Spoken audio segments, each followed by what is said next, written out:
Welcome to Survival Jobs, a podcast, survivors. My name is Jason A. Coombs, and this is my lovely, wonderful co-host Samantha Dawn Titsilo. And we are a podcast where we talk to people about their creative journeys. I'm not sure if we ever said that. We haven't said that in a while, but for anyone who's listening for the first time, and Samantha, let's do a little check-in. Let's do a little musical theater Broadway play check-in. What are you Thank feeling you. like today? Okay, I'm feeling like Patti LuPone in the revival of Company, the ladies who lunch just drinking a martini. Because let me tell Ooh. you, I had a crazy weekend, social weekend, and then yesterday I was at the Red Sox game with my best friend and my dad, and it was a beautiful day Opening day, and right? opening day, and we were Mhm. just having a good time. So it was ladies who lunch, I was on the PTO for my survival job, and we were Yeah. just having drinks and having a good old time. And I feel like I was, sloshing around martinis, except for in the form of vodka soda, splash of lemonade at Fenway Park yesterday. Ladies who And that's ball. what did you say? Ladies who ball. Who Ladies who ball. I also was thinking of okay, I was just at a baseball game, like, Take Me Out. Oh, Like yeah. Ooh, TBT to when Jackson Avery, AKA what's his real name? Jesse Williams? Jesse Williams is swinging the bat. Woo! That revival, whoa, I saw it twice. What a great performance he gave. Yeah. Jason, Babes what's who ball. yours? Babes who ball. I think I like that better. Yeah, yeah, yeah. Me too, me too. Jason, what is your musical play temperature check-in? Oh, so I don't have one that's on the Broadway or has ever been professionally produced, but there is an episode of Buffy the Vampire Slayer that is a musical episode. That was a groundbreaking episode for a lot of reasons. But without getting too much into that, there is a moment in the musical where Buffy, the lead character, who had died, spoilers alert, at the end of season 5 and is brought back to life in season 6. And she has a song about going through the motions because she's just like her life kind of feels empty and she had made this huge sacrifice, but now she's back in the real world and she's just like going through the motions. That's how kind of how I feel. Like every time we have something really, really fun that happens, like I was on set last week, working on some pickup shots for this film, and then it's like back to reality, just going through the motions until the next one comes. So that's kind of how I'm feeling in a weird way. That makes sense. It does make sense, I love it. Yeah. It's a really good episode too. I love it. We love a musical episode, for example. Maybe one day we'll revisit the Grey's Anatomy musical episode. Would never If I forget. lie here, That is so crazy. if I Um, just lay here. Jason, I have to talk to you quickly before we talk about this week's episode. This past weekend, a friend of mine, shout out Nicole, is an English teacher at a high Oh. school in Connecticut called Amity High. And she was like, "Do you Mhm. want to come see the spring musical with me?" Because she knows I love musicals. And I was like, "Yes, of course." And they were doing Mean Girls. And, I went in Timely. with an open mind. What did you say? Oh, timely because the movie just came out. Yeah, perfect. So I went in with an open mind. I was like, we love a High School Musical. When I tell you I was blown away by this production, by this talent, by everything as a whole, it was unbelievable. And let me tell you, I have no connections to anybody in this show. I don't know anyone that was involved in the production. My friend just teaches at the high school, and I just want to give it a shout out. I believe it's still playing this weekend. So people, if you're in Connecticut and you can go, it was it was just such a moment to be like, wow, like look at this arts program, look at this theater program, and they're trying to like rip away funding for the arts always is first, and you see something like that. Like I went in there just for fun, like I wasn't going to support anyone, I just was randomly there, and Yeah. it's just such a moment to be like, we cannot rip away these programs because they're so important and so amazing and such an important part of these kids' lives. I can't believe I'm calling high schoolers kids, but we're old and they are kids. Yes, yes, they are children. No, and yeah, I think that's, just like a sad another, like, the sad part of our country is, like, why would you wanna cut funding from music and education and arts? Like, Ah, I can't even go on a tirade today, but what a wild time. I'm glad you got to see that show though, and it's really exciting. Thank you. It I've was never great. seen it live in any You know what? capacity. I was so just again, I went in there just for fun. My friend works there. It's her first year teaching Mhm. English, and I was like, Of course I'll go with you." And Yeah. wow, it was unbelievable. My Did you socks see were the blown movie off. version? I haven't yet, Oh, which is a shock, especially for me. Like, usually I'm on top of those things. I just mhm. haven't, but You I should see it. will. It's really fun. I know, like, not everyone loved it or liked it, but I had a good time, and I'm an OG Mean Girl, as you know, I'm an OG fan, and I still had a good time watching it, so, yeah, shout out to Mean Girls and was it Amity High Yes. in Connecticut? Is it Amity, Amity High. Connecticut? It's a combo of 3 towns, which I couldn't Oh, even tell you. Orange, Bethel, I actually have no idea, so I don't wanna say, that's but okay. it's a huge Yeah, high school, and there are 3 towns that all go to this one high school. I don't know the towns, but it's called iconic. Amity High, and the playbill was called Amityville. I loved it. Amityville, creative, I love that so much. Well, Um, Samantha, yes. we've had Tell a me. quite a week in the world with an eclipse, My god. an earthquake that happened during the show. During this episode, you guys, we interviewed 2 amazing actors from the upcoming play Jordans that's opening at the public today in previews, April 11th, so run to see Yes. it.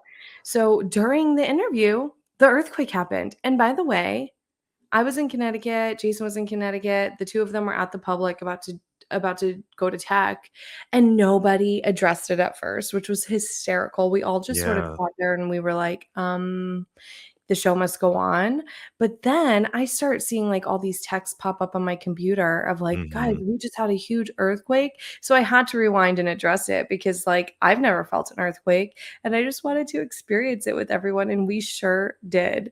But We like, sure did. shout out to Toby and Naomi for playing it Mhm. cool and just like being present in the interview. I think that was so amazing.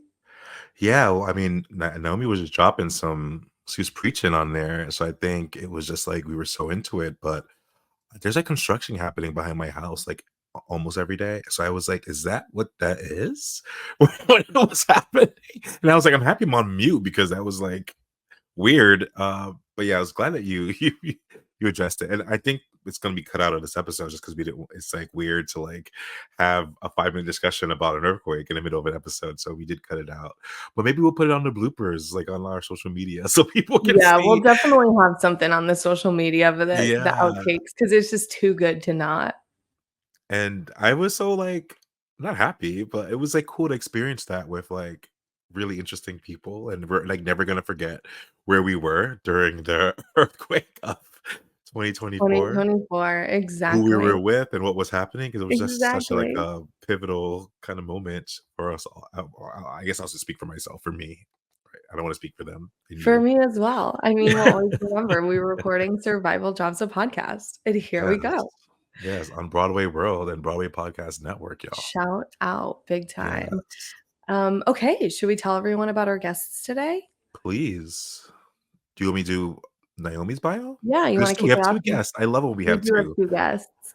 Oh, and Jason, let's shout Mhm. out Rachel, stage managing this show, which is one of our dear friends. Yes, Rachel's so amazing. They're so supportive and so kind, and they were basically my 5th roommate for a while back in the before times, right? Is it called, like, the BC before COVID? Um, Wow, it could be. It's like BC, uh, though, is before Christ, so I don't know if we before can Christ, before recycle it. COVID, before Say pandemic, before BP maybe, COVID. BP is good. BP. BP is definitely good. Yeah, and they're such a sweetheart, and they work so hard. They're an amazing stage manager. They always help with the Bridgeport Film Fest, even though I never like have money to pay them. They still show up and help me and support me. So shout out to Rachel. Such a gift. Seriously, everyone should have a friend like Rachel. And the cast loves her too, because we briefly talked about Rachel during the episode as well. Thank you for letting me gush about our friend. Yeah, and it's always so nice, when our friends work in like in the field that they want to. And so it's so Yeah. special, for us to have conducted this interview with these cast members. And Rachel Mhm. is fully the stage manager, which is so cool. Iconic. Mhm. I know she's so proud Definitely. of so proud of this show. So that's Yeah. amazing. All Yeah. right. You want to kick it off with Naomi? Yeah. Naomi Lorrain is an actor and playwright. Some of her theater credits include Daphne at LCT3, Larace at Page 73/WP, Mark It Down at the Williamstown Theater Festival, Behind the Sheet at the Ensemble Studio Theater, and What to Send Up When It Goes Down at the Movement Theater Company. TV credits include Orange is the New Black on Netflix, Elementary on CBS, Madam Secretary on CBS, and they are a 2021 National Playwrights Conference finalist at the O'Neill Center, as well as a 2023 Page 73 Writers Group finalist. Iconic. Also, they graduated from NYU and Yale. Oh my god, Literally. Just like you Naomi. said, Naomi was preaching on this She was episode. preaching. She's an She's icon. so I don't know, like, I just wanna be her best friend. I just wanna, like, Literally. talk to her and get wisdom from her and connect with her, and Mhm. now I wanna, like, get acting lessons from her. Come on. Come Seriously. through, Yale. Seriously. We're available to be students. Yes, yes. Just And all the our knowledge, Naomi. Yeah. And our second guest on this episode is Toby Onwumere. Toby is proud to be making his public theater debut in Jordan's. He will next be seen in the feature film The Instigators, directed by Doug Liman, as well as Das Lich, directed by Tom Tykwer. Other feature credits include A Good Person, directed by Zach Braff, and The Matrix Resurrections, directed by Lana Wachowski. Some Wachowski. TV credits include Sense8, Reasonable Doubt, and Empire. Toby received his BFA from the University of Ennsville, and he has an MFA from UCSD. I I don't love have an MFA Sense8. like these two. These two are just killing it. Iconic, So and sweet. This is such a great episode. I love Sense8, Samantha. That's such a great show on Netflix. Y'all should watch it. It's 2 amazing seasons. Oh my god. Netflix, bring it back. For a Bring it third. back. Bring it back. All right, everyone. Enjoy this episode and go see Jordan's. It's playing now at the Public Theater through May 12th. It just got extended. Run, run, run. Yes. We're going to be showing up and we cannot wait. And we'll give a review because we're seeing it as well. We're so Heck yeah. excited. All Incredible. right. Enjoy.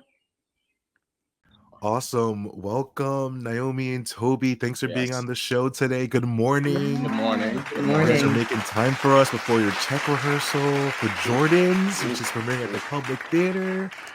So we are grateful for you both for sitting down with us. Welcome to Survival Jobs. Thank you. Thank you for your hospitality. Thank you. Happy to be Of here. course. Yes. So first, the show is called Survival Jobs, so we're going to kick it off with that. Let's go. Can you both share a memorable survival job that you may have had in your past that's led you on your journey to where you are right now? Maybe something that was a little funky or a little wild, or just anything in particular did you want to share? I still have my survival job. Yes.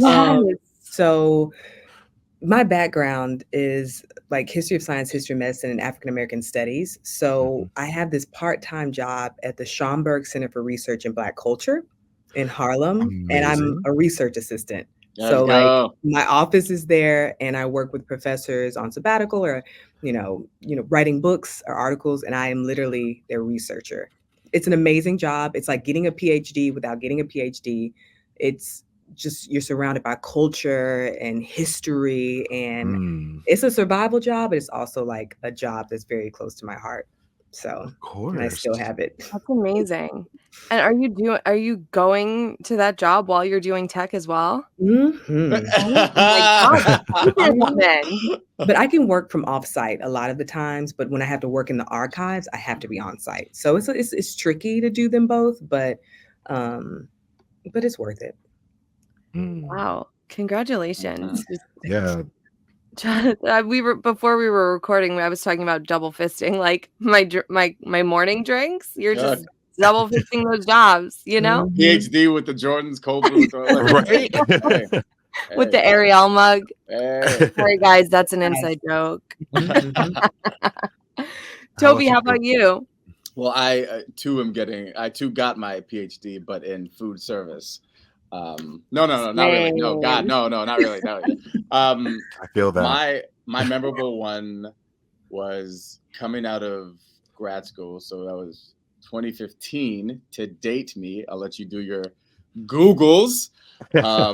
And I was in Los Angeles at the time, but the restaurant was called Le Grand Orange Cafe. It was in Pasadena. I mean, to this day, it has it has a lot of like square footage in my heart. I still love the place. I thought the food was excellent, and that was my first foray into like the service industry. And I was working with, shout out to Eric. Eric, if you see this, shout out to you, Eric. He was like my manager, and I mean, it just kind of got me like, okay, this is this romantic actor side. Like, I'm busting Yeah. tables, I'm serving. They're like, oh, so what do you do when you're not this? I'm an actor, and then you just get to talking with people, and Right. at that job, that's where I found out I got my first job. So like, I went from there into like the business. So yeah, that's like my first love, working at that Love restaurant. that. Mhm. That's amazing that you found out like you got an acting gig while you were at the survival job. Like during the night shift, Yeah. during the night shift. It was great. It was great. Oh, that's Did you amazing. just be like, guys, gotta go. I got a real job. No, now." like I like Bye. my agent was hitting me on my Apple Watch. I had to like take a 10, go under the bar, and he was like, "Hey, so you need to tell your manager that if you're not in work by Tuesday, you have to quit." And I was like, Yes. What job was it? it was Sense8 on Netflix. Yes. Yeah. Yes. So Bring it it was back, Netflix. Bring I'm it saying, back. hey, look, hey, 8 more seasons. No, but Please. it was an incredible journey, and working at the restaurant was incredible. So. I love that. Okay, so let's go back a little bit further now.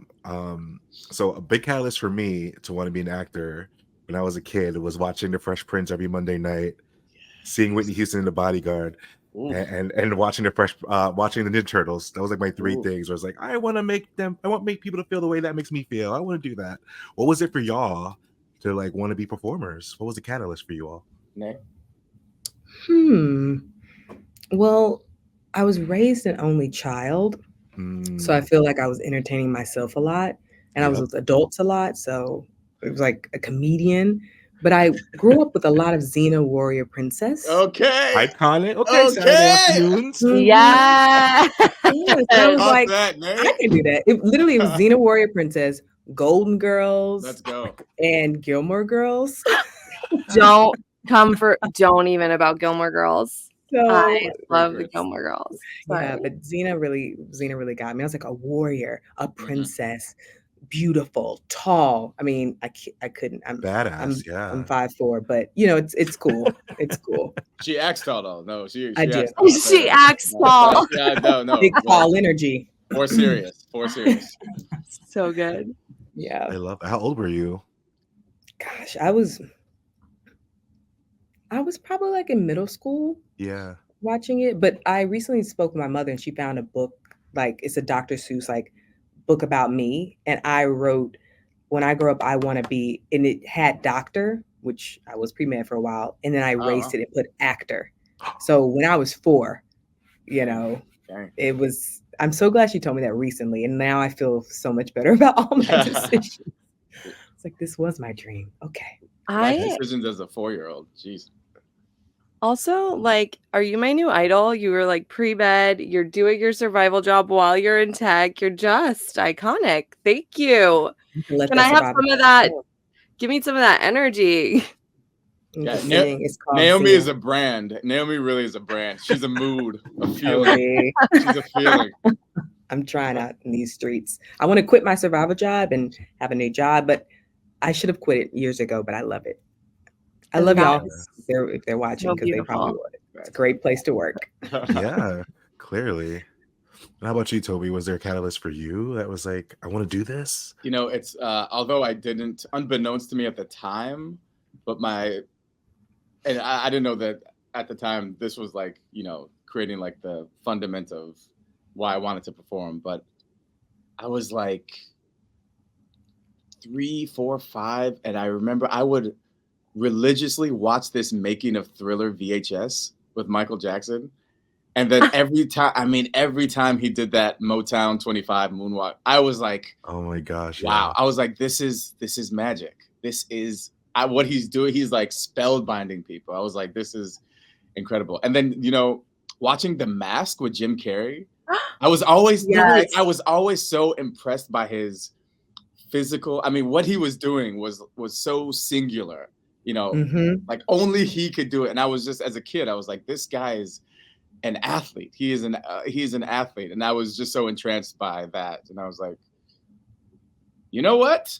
We're gonna put a seed in there, see what happens. And then, we're gonna come back around to it. But those two things really were like, okay. So something's going on here in the body. Something's Mhm. happening. Yeah. Jim Oh, Carrey is brilliant. Brilliant. Like the stuff that he Masterclass. was doing back then is wild. Hi, man. when you look back now, you're like, what? I It's- love that both of you had similar stories to share of like a show or this movie that inspired you. That's really cool Yeah, definitely. because I have no idea what mine is.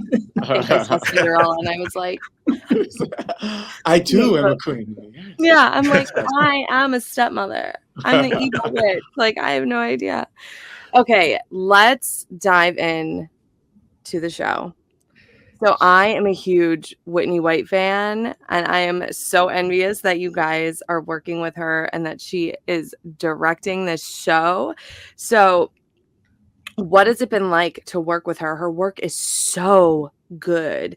Naomi, do you want to Oh start? my goodness. Share some Gladly. Whitney White. Give us I the Whitney love White Whitney. tea. We're 5 days apart. Like our birthdays are 5 days apart. Yeah. We call each other twin. And during rehearsals, we've said things at the same time. And it's just magical. This is my second show with her. We did What to Send Up When It Goes Down by Alicia Harris together. And Oh wow.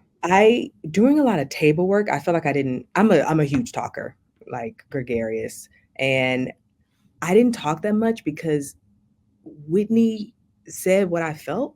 Do you know what I mean? Like, Jordan is a really intense play for me as an actor, and saying yes to this, even going in for it, I was like, okay, this Black female body is going to do these things with Whitney at the helm because I actually trust her. And I trust Ife as well. And I knew with Whitney that there would be a certain level of sensitivity and like protection, but also like carefreeness and intellect and drive and passion. She's just so smart. And I'm so attracted to that as an artist. It's amazing working with her. I love her direction. She gives me enough freedom. Like we built the Jungle Gym together, and then she's like, "Play." It's like, "Oh no, you don't have to do that same thing you did. We can still." It's a living organism with Whitney, and it's such a privilege to work with her, and I hope to do it again and again and again. Thank you for sharing that. Toby, do you want to jump into the Yeah. Whitney White Love Fest? Do you know the crazy thing? I met Whitney like, I knew of her when she was at Brown and she was acting mostly, and then time went by and I saw that she was becoming a director and she was making these like really incredible productions. I was like, oh, that's and then we just so happened to meet here, and I feel like I won't fully get the benefit and the impact of what she's doing to me until like a year now or like 2 years from now. But Whitney is really pushing me in this production. And and she's one of those directors that you will look back on and say like, she really helped me take a huge leap in my artistry and in my like personal sensibilities.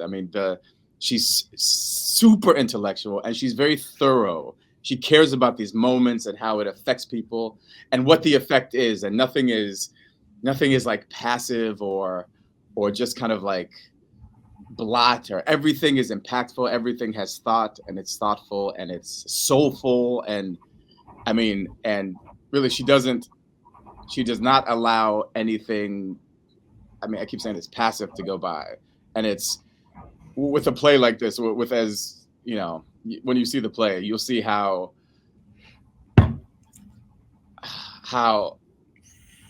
I don't know how engrossing it is, especially for us. And I mean, I'm trying not to like give too much of it away, but Yeah. I think with how I mean these words kind of like defeat me, but how big it is. She's a thorough director, and she asks in a very honest and open way everything from her actors, every single thing and every moment from her actors, and it's a lot, and you leave rehearsal tired. She has been Hey. demanding a lot of us. Oh like, yeah, sometimes we'll do it, and she's like, you know, but that's what it, you know, and if she doesn't feel it, then she's honest about it, and she's very forthcoming about that. Yeah. And you want to have a director that's not like, oh, you know, well, okay, that's, you know, we'll let that go. She doesn't let that go. She doesn't let anything let it go. She does not let it getting go. the absolute best out of you, pouring it out. Wow, that's so amazing. Thank you guys for sharing. And real quick, Jason and I are huge Grey's Anatomy fans. Please give us the tea on Kate Walsh. Have to slide it in. What an icon. You know, they say never meet your idols. Yes. Not with Kate, because she doesn't even know it, but I'm a huge fan. I've been playing it off. She'll see this maybe. Yeah. I love Kate Walsh and watched Grey's Anatomy and then followed her to private practice. Yes. Just for her. Like 6 it was seasons. And I watched all 6, every single episode. Kate Walsh. She is, oh my goodness. First of all, she comes from the theater, and I found that refreshing as an actor. Like, came in and went to work. Even in that first read, remember Toby? On Zoom. On Zoom. Floored the room. Just in the hotel, sitting down, screen. Dropped in. Oh so my gosh. You know, I'm just trying to learn from her. I am such a fan, and even more so now, because there's this beautiful, smart, hardworking soul, like under the gorgeous facade, like not even facade, just gorgeous. Let's just call it like it is. But it's been a pleasure working with her, and so kind. Yeah. And just like such a team player. Exactly. She's an amazing company member. Like, she cares about the energy of the room and the energy of us, and she doesn't put herself aloft in this way. She comes back. I mean, she's dapping us all up. She's like showing us pictures of cats. Like, she really feels like, you know, this gorgeous company member. Truly an asset to this show. Yes. Well, thank you for giving us the Whitney White and Kate Walsh Love Fest. We needed it in this episode. Yes. So Naomi, you briefly talked about like the demandingness of this role, and we were fortunate to get to read the script ahead of time, on down low. And you're doing so much physical like work, right? You're actually like kind of the stage crew is what I gathered from reading the play. And you both have such complex characters. And I had an acting teacher who said, like, don't give away your tricks, right? But since we have a lot of younger listeners, how do you approach these very complex, sensitive characters in such a way that's like, you know, not stereotypical, right? Yeah. But authentic and true to yourself. But yeah, how do you get there? That's a great question. Well, I think Toby, you go. No, please go. Yeah, either or. I think training helps. Like, I am falling back on the things I learned at Tisch, and like a lot of lucid body, which was like Faye Simpson's class, and Commedia, like, which was Jim Calder's class. But starting from a place of truth, I think hearing Ife talk about, you know, where this play originated hits me personally. And so even though I haven't experienced that, I know what that feels like. And I have a lot of close friends who are in these spaces, literally doing this work, and have told me stories oddly similar to this, even though this is so, you know, it's just based, I was going to say outlandish, but it's not. It's actually based in such truth. And so I start from truth. And then, of course, with the physical work, I'm an athlete and I love just prep. You know, you have to warm up the body, you have to warm up the voice, and you have to warm up the artistic spirit to be open. So a lot of the times I have friends tell me what's your intention for today? And it's to be present, to listen and respond as truthfully as I possibly can. After reading the play over and over and over, Ife tells us who Jordan is. And so kind of downloading that and then playing, just trying something. Yeah. Like if it works, Whitney will tell me. If it doesn't work, Whitney will tell me. Yes, But yes. it's just like a rootedness, rooted in truth.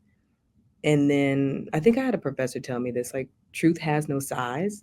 Like you can go Mhm. big, like as long as it's rooted in something that you actually believe in. I think I it love I think it that. works. I think it can be received. And even and it this is a very difficult show for me. This might be the hardest part I've ever I'm not getting emotional, I'm just choking.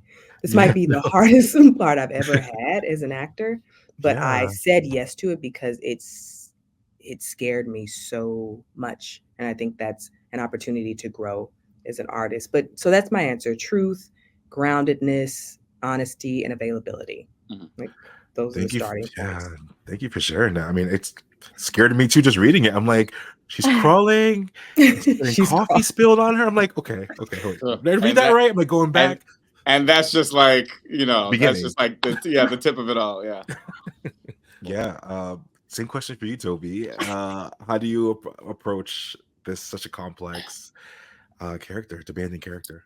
I mean, to be honest with you, like coming in with a level of preparedness, with a level of obviously, physical preparedness, because we really get to it in the show. And um a sense of wonder, a sense of like, honestly, like I think a lot of this for me was just like, instead of like bringing so many things to the table and like coming in with a bunch of things, it was like stripping myself down of like definitely my ego of like, this is like, I'm gonna be comfortable with being uncomfortable in this, because this is, I mean, like as Naomi was saying, this is very uncharted territory for me physically. Even like the style of it, working with the director, working with like everybody here, it was all very new. And I knew by page 130 something where we had to go and where we're starting, and the chasm, that chasm between. And yeah, like, I mean, for me, it's constantly like a day-to-day thing of like a refresh, like going in, trying your things, playing, laughing, Yeah. crying, kind of like and then going back, gestating and ingesting everything, resetting, and then coming back the next day. And that was kind of like my process. That's kind of how I knew I wanted to work. Of like, I don't have any answers. I just have questions. I have physical questions. I have emotional questions. I have questions that I talk to Naomi about, questions that I have Whitney, that I ask Whitney. And yeah, just kind of come from a place of curiosity and Oh, of I love that. acceptance in the journey, acceptance in like this place that I'm kind of still in, of like, oh, am I doing this right? Is there a right? Why am I trying to conform to like this notion of rightness? Is it so like, all this stuff? But yeah, with this process, it was coming in, trying to be blank every day and letting the day dictate where we go. I love that. That's great advice to our young listeners out there. Yeah. Hey. It ain't easy being cheesy, but it's worth being cheesy. It's worth it. Wow, you guys are dropping some great lines. It ain't easy being cheesy. And what did you say? There is no size to truth. Oh I yeah, love truth I has love no that. size. Truth has no Truth has size. no size. I wish I could tell my college professor We're like that. we're like two sides of a quarter right now. Naomi and I, she's like, yes, PhD. I'm wearing all black today. And I'm like, yeah, it ain't easy being cheesy, kids. I love you. I can't wait to see this play. I'm so can't excited. I'm wait. so excited. I can't wait. Woo. So the play is really getting a lot of like performative cultural transformation tactics that we've seen in the all white workspaces and how it can backfire. So why is it important for you two to be a part of telling this story? And what do you hope the audience walks away from the show with? Ooh. Shall I? Yes, Naomi, why don't you kick it off? Sorry, I'm still shook about the earthquake. I couldn't No pun intended. leave that question. It's still crazy that just happened. What I want audiences to leave with is a sense of Whitney said it. I'm stealing her answer, but it's awareness. I want them to leave with a sense of awareness with the agency they have and what they choose to see and what they choose to ignore in our world, in the workplace, especially like, with people of color and all white work environment. But what we're like, just tuning into your sense of awareness and why you choose to ignore some things, and what causes you do pay attention to, it's like like Toby was saying with Whitney White's directing, so intentional. That intentionality is just so beautiful. I think as humans in this world, if we paid a little bit more attention, if we had more awareness to intentionality, maybe like things could be more positive, maybe things could be more helpful. I just think that sometimes we go about things like, oh, it's just that way. Like, I think awareness to capitalism. I want them to come away with a couple of points. Okay. Capitalism, it's how we are complacent in it.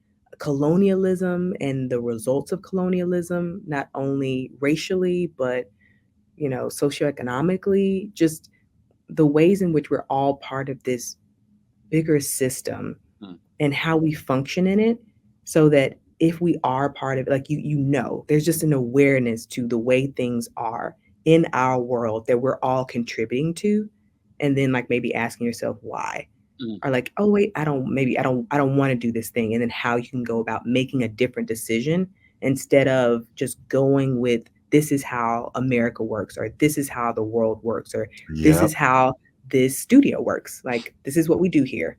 And just having a little bit more of a sense of individuality in the decision making.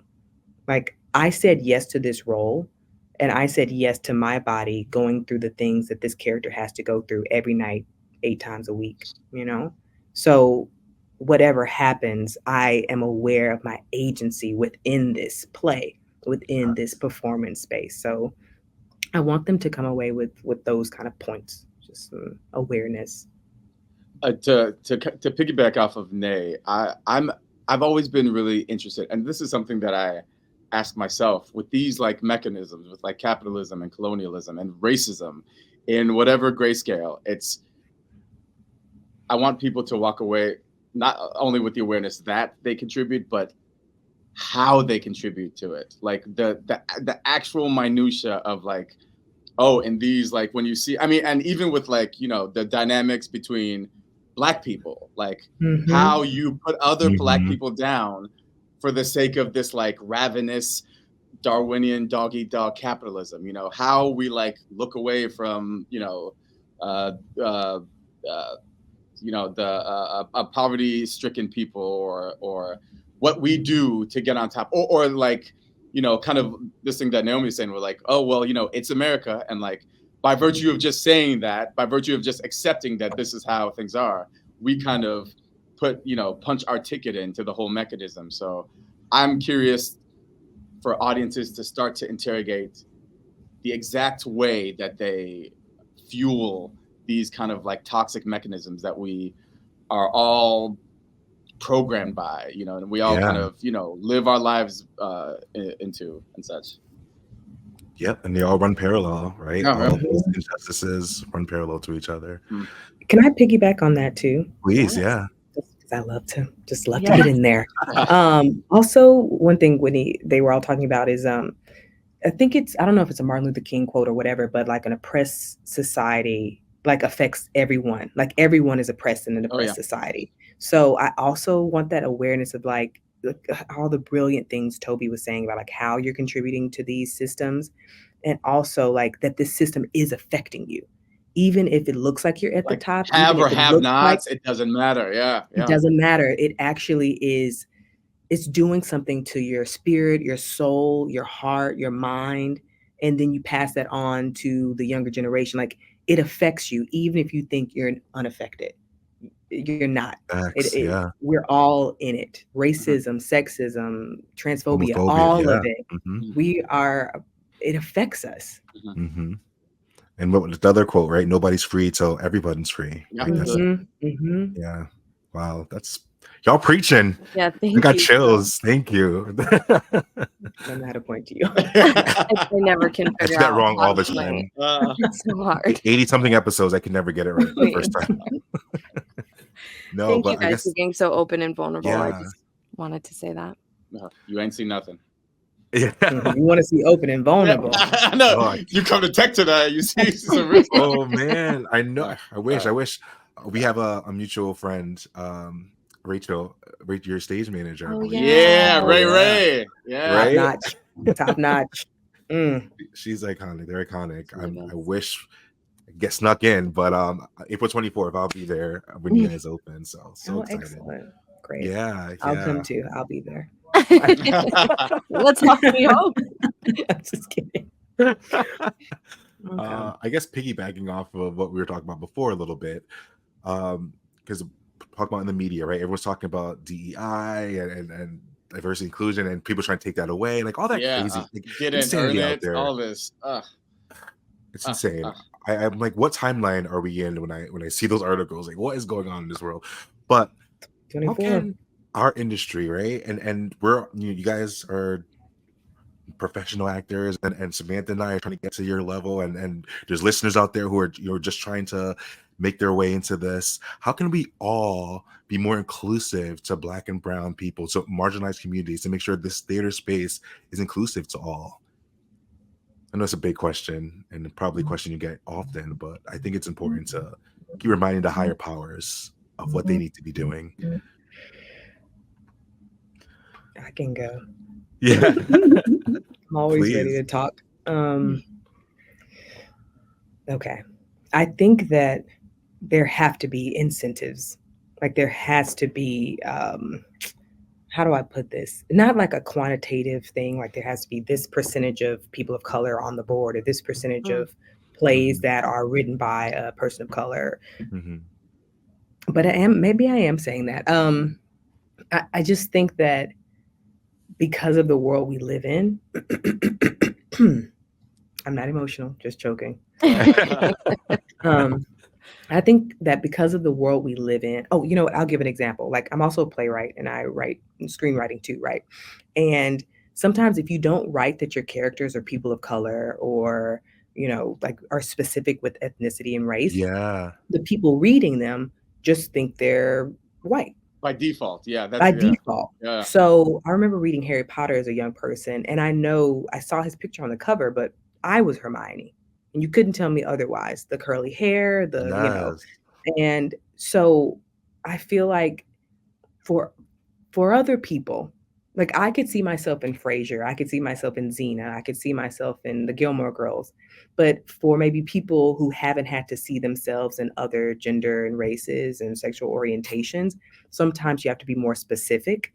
And I do think that theaters and these theater making spaces have to look at their season and say, we're going to make a decision that these 2 slots out of 4 are going to be dedicated to, you know, name your, you know, like a person of color or a trans person. And like, we have to be intentional, word of the day, about inclusion.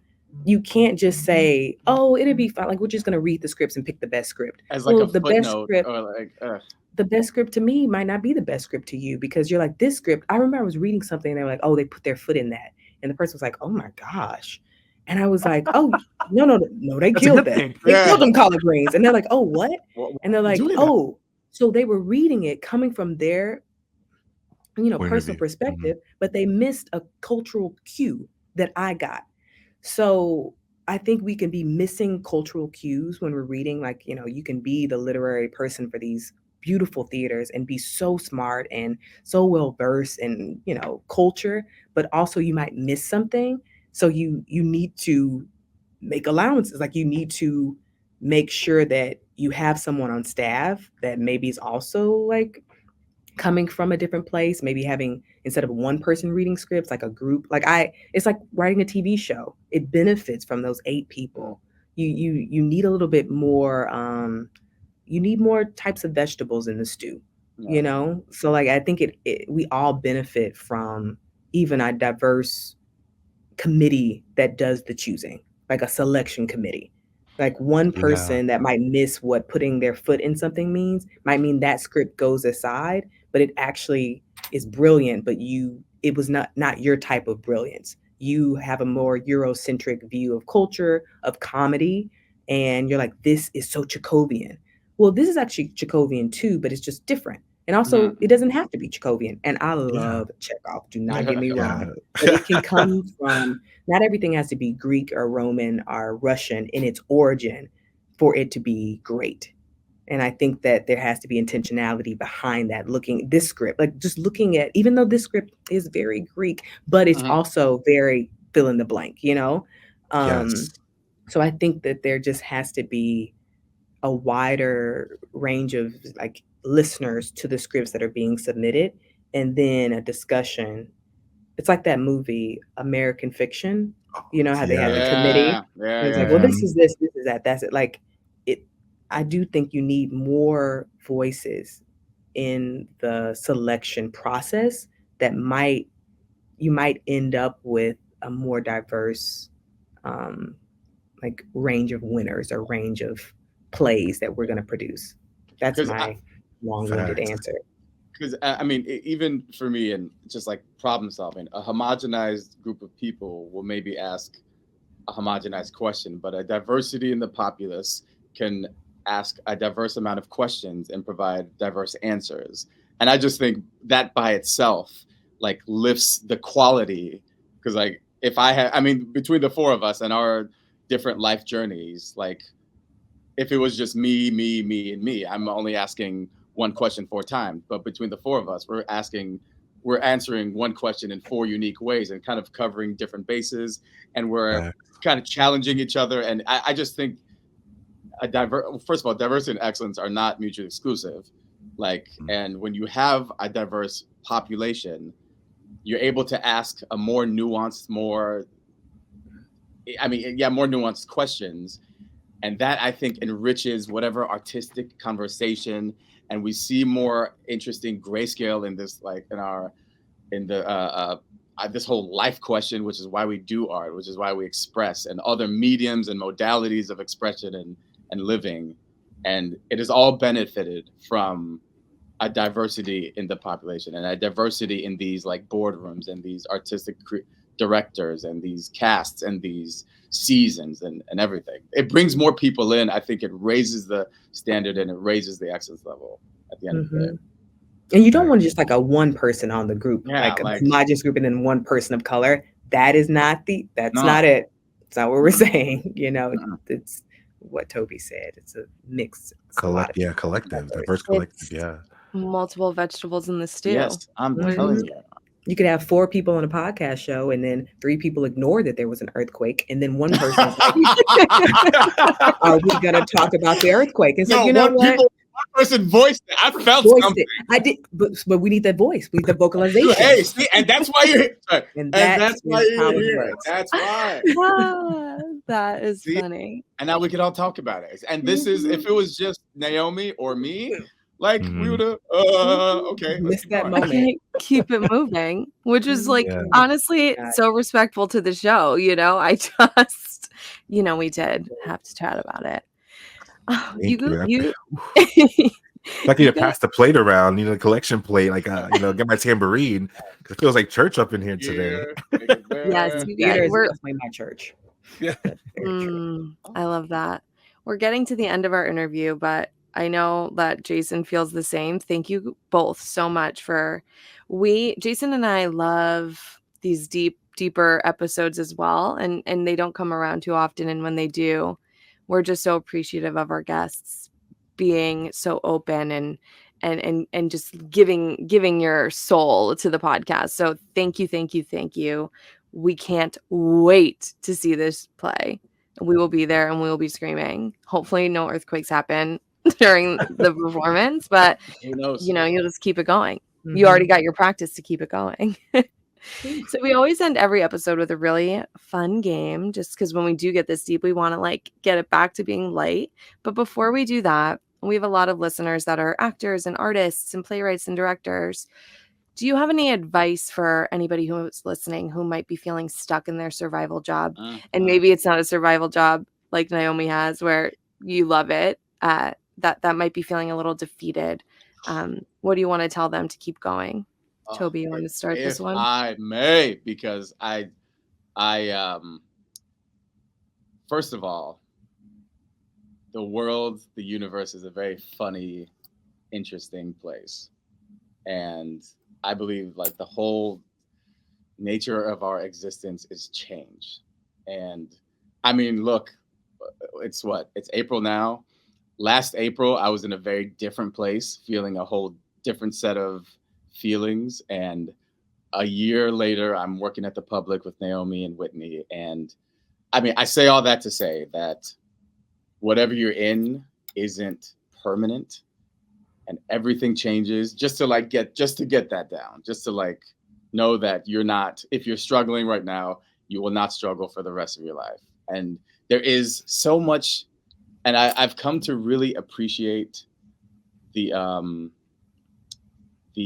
like, of course, the good parts in my artistic career, but also the parts that are really uncomfortable, because in hindsight, that those are the moments that really help you to improve, like that really help you to improve. It sucks when you're going through it, and I mean, it sounds cliched, but it's cliched because it happens so often and because there's truth to it.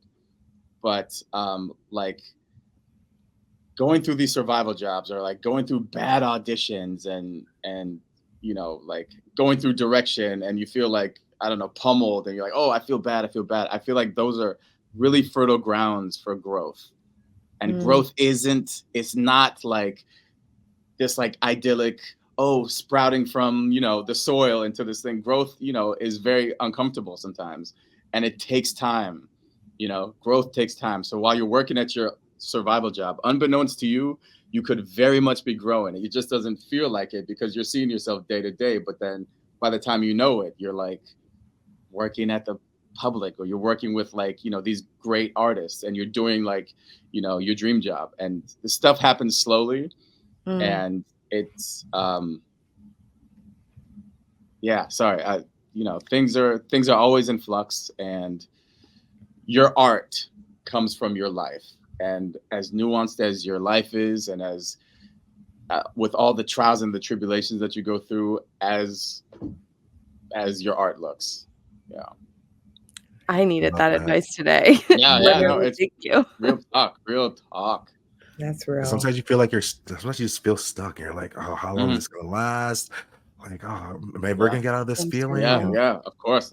so hearing that Mhm. is so important. Yeah. And let me be clear, the Schaumburg started off as my survival job, and now it's love. I love it there. But also, I was doing catering, I was babysitting. Mhm. Like, there were those jobs where I was like, this is not what I moved to New York City for, and this is draining something in me, and I'm worried, you know? But I will share something my mother-in-law told me when I wasn't working and when it was really hard. And not to say it's not hard now, it's just different. Um, she was like, the because I love sports. And she was like, this is the off season. You're just preparing. It's all related. You're just training, you're just working. Shout out to Reverend Lillian Reynolds. Okay. Yes, Lillian Reynolds. She, you know, it's the off season. You're always working towards your goal. And when you're here, like at the Public working with Toby, you're on the court and you're playing. But when you're in my office underground working, auditioning, and desiring that season regular, that TV show, that movie, that indie, and you don't have it, you're still preparing for it.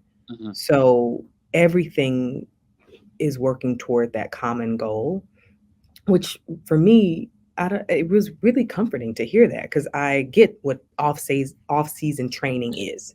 It's like, oh, okay, I'm just, you know, I'm experiencing life, and that will enrich my artistry, and that will enrich my writing, Mhm. and that will enrich me as a human. So it's all worth it. And go ahead. No, that's beautiful, because I think, for as I'm hearing that, I'm like, and it gives these off days, it gives these bad days intention, and they're not just like, oh, bad days that just pummel you. It's like, no, this is, I mean, this is a bad day, or however you want to label the day, but it is a block for the eventual, fortress that you're trying to, or the mountain that you're trying to surmount. But yeah, it gives everything intention, and no day is lost, and no day is really bad. It's just, accumulative, if anything. And the survival jobs were like, I use the things I got from there, like in my artistry, in my writing. I can talk from a place of truth of what it feels like to like close a restaurant at 2 a.m. in Alphabet City and then take the bus and the train to Hamilton Heights, Right. and you just moved to New York 6 months ago. Hamilton Heights, and you're like in your 20s and you're like, whoa, Yeah. so like it's a place of, it's all, what is the F word I'm thinking of? Not the bad word, but the further, what is it? Oh. It's like to start like kindling, like it starts with an F though. All I'm trying to say is it's all like Furtive? No, not kindling. furtive. I don't know. I'm gonna have to look it up after because I'm that OCD, but Just DM it to us. all, kindling. It all contributes to this flame and to this, the phoenix rising. Like it's all part of the journey. And I'm all about the journey. Like don't dismiss the times when you're not on set, because the times when you're not on set informs the times that you are on set and vice versa. It's so, the things, I think, was it Octavia Butler or Mahershala that said this? Like, I'm going to say Mahershala, but the things that you don't get are as important as the things that you do. I'm pretty sure that was actually Mahershala. Yeah, I think so. For my program as well. And I really heard him when he said that, because I was like, oh, so me not getting that thing gave me the opportunity to get this thing. And then from there came this. And like, I do believe that there's purpose in life, and like what's for you is for you. Yes. And if you can believe that and know that within your soul, the things that you don't get, that you feel rejection for, is not actually rejection. It's confirmation that you're on the path to what is yours, and that wasn't yours. And that's okay. Amen. Amen. Wow. Oh my Thank you. gosh. I said this already, but I needed that advice from the both of you. So thank you. And I appreciated Chills. it. And I know our listeners will too. Thank you so much. I want to throw something else in there when you were like, oh, it's just the off season and that's just part of the journey.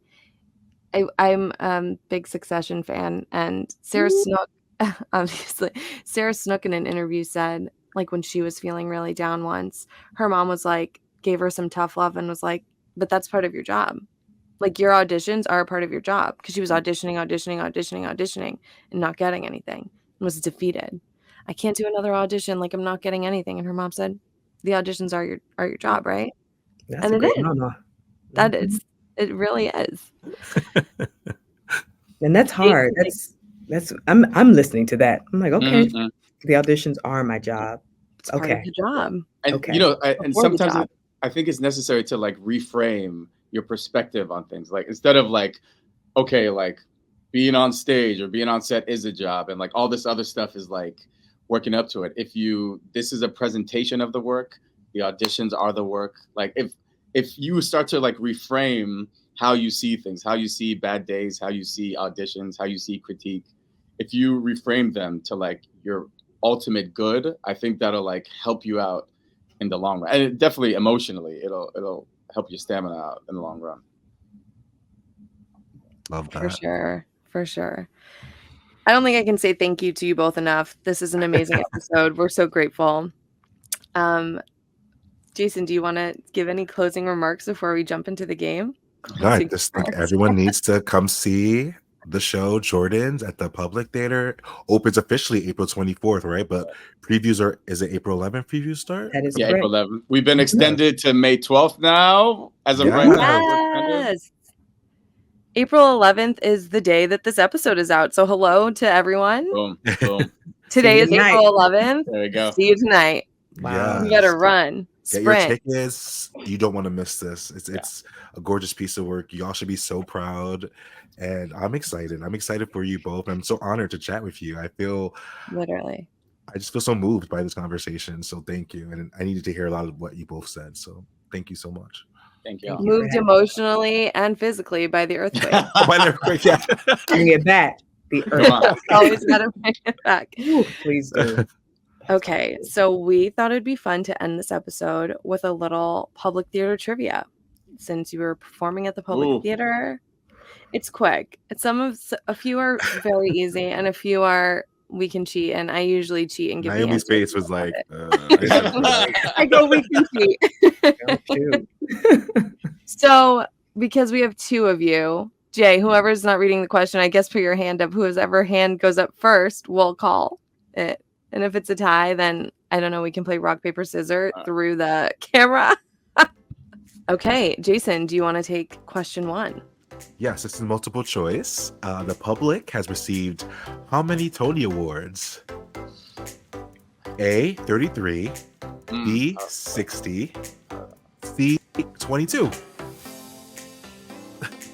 It's a higher one. Yes. Naomi is first. Naomi's first. I'm going to say A, 33. I'm sorry, that is incorrect. Mm, Yes, Toby. I'm gonna go with B. I'm gonna go with B. B. Correct. Thank you. B6. Oh, yeah. no. I almost went 60, but I was like, that's, wow. Well, you know what? An impressive theater would have Yes. 60. Look at that. You know, Finesse it. just Finesse Cut that. out. Just go to Toby's answer. Cut out. Finesse I don't that. want to lose my No, job. no, no. Tandem. No, tandem. Tandem. It was tandem. part of the journey. It was part Oh of the my journey, the gosh. wrong answer. We love the Right, journey. right, You know? right. Okay, question 2. This Tony Award-winning musical got its start at the Public Theater, and this show certainly did not throw away their shot. What is? Oh, this I show? knew it was gonna be that. Who was first? Hamilton. Oh, I'm sorry. Yeah. I didn't even need the multiple choice. Great. No, there was a multiple choice in that one. Okay, it's Hamilton. Yeah. Correct. 1-1. I love 1-1. So good. it. Okay. Renee, a gold boy. My God. Literally Okay, question. an icon and my hero. Yeah. David. Renee. Oh, Renee.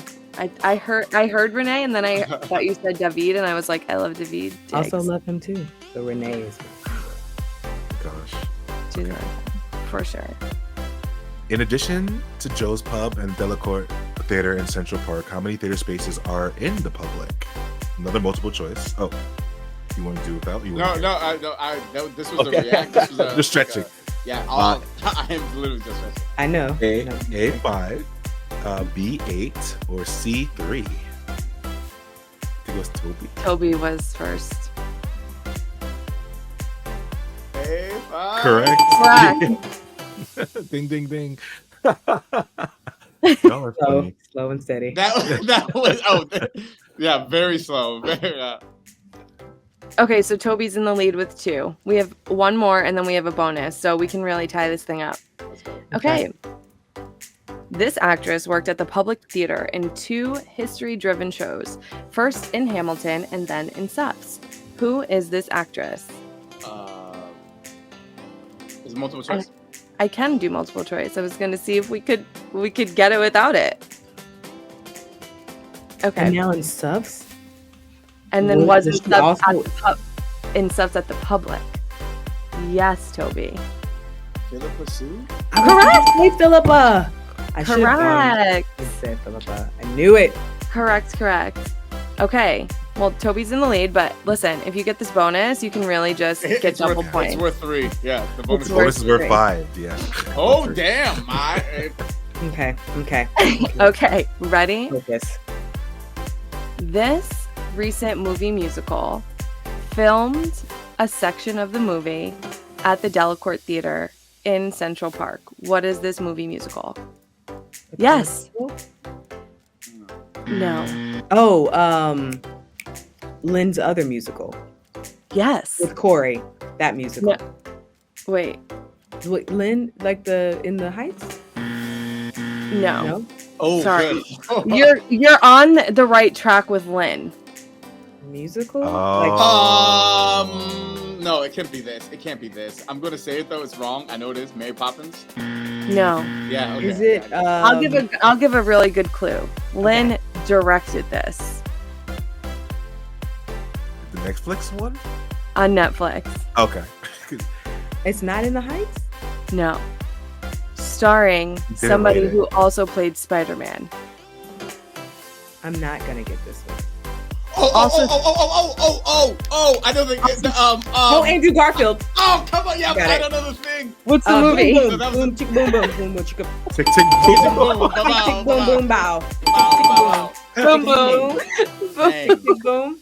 dang, Correct.